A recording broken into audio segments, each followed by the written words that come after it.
ये है play station 4 और प्ले स्टेशन 4 की दोस्तों ये मेरी 4th वीडियो है। इससे पिछली तीनों वीडियो में दोस्तों आपने बहुत ज्यादा प्यार किया है और मैं उम्मीद करता हूँ ये वीडियो भी दोस्तों आपको उतनी ज्यादा पसंद आएगी।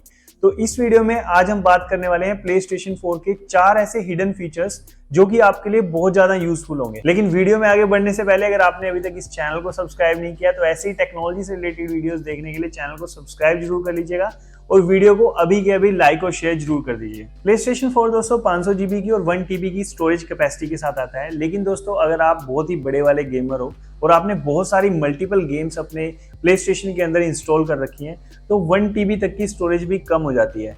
तो ऐसे में दोस्तों आप अपने प्ले स्टेशन 4 के अंदर एक एक्सटर्नल हार्ड ड्राइव लगा सकते हैं। लेकिन ध्यान रखिएगा दोस्तों कि जो भी एक्सटर्नल हार्ड ड्राइव आप यूज कर रहे हैं वो ब्लैंक हो, क्योंकि जैसे ही आप इसको अपने प्ले स्टेशन में कनेक्ट करेंगे तो आपको सबसे पहले इसको फॉर्मेट करना पड़ेगा और फॉर्मेट करने के बाद दोस्तों आप इसमें जितनी चाहें उतनी और गेम्स इंस्टॉल कर सकते हैं। प्ले स्टेशन 4 के अंदर अगर आपको स्क्रीनशॉट लेना है तो आप अपने कंट्रोलर में ये शेयर का बटन दबा के रखते हैं तो आपको स्क्रीनशॉट मिल जाता है। लेकिन दोस्तों कई बार ये जो प्रोसेस है ये काफी लेंदी लगता है, सामने वीडियो गेम चल रहा है और अगर आप शेयर का बटन दबा के रखेंगे कई बार आपको डिजायर स्क्रीनशॉट नहीं मिलता है। तो इसको और ज्यादा फास्ट आप प्रोसेस को कर सकते हैं कि सिंपली आप शेयर का बटन दबाएं और एकदम से आपको स्क्रीनशॉट मिल जाए। इसके लिए सिंपली आप अपने प्ले स्टेशन की शेयर एंड ब्रॉडकास्टिंग सेटिंग में जाइए और यहाँ पे आप अपने शेयर बटन कंट्रोल टाइप को इजी स्क्रीनशॉट के लिए सिलेक्ट कर लीजिए। इसके बाद दोस्तों आप शेयर बटन दबाते ही अपने प्ले स्टेशन में इजीली स्क्रीनशॉट ले सकते हैं। प्ले स्टेशन के कंट्रोलर में आपको अच्छा खासा बैटरी बैकअप मिलता है, लेकिन कई बार क्या होता है आप गेम खेल रहे हो और बीच में अगर कंट्रोलर की बैटरी खत्म होगी तो आपको प्ले स्टेशन के बिल्कुल पास जाके बैठना पड़ता है। तो इससे बचने के लिए दोस्तों आप अपने कंट्रोलर की लाइट की सेटिंग कर सकते हैं।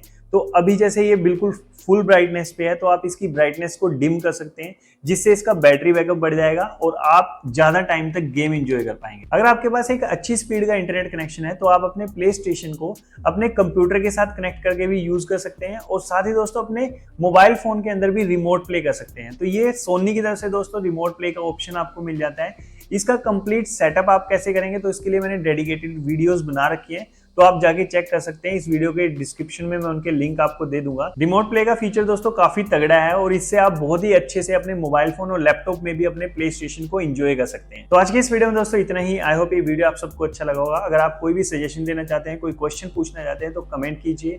अगर आपने अभी तक इस चैनल को सब्सक्राइब नहीं किया तो सब्सक्राइब जरूर कर लीजिएगा और वीडियो को लाइक और शेयर जरूर कीजिएगा। धन्यवाद।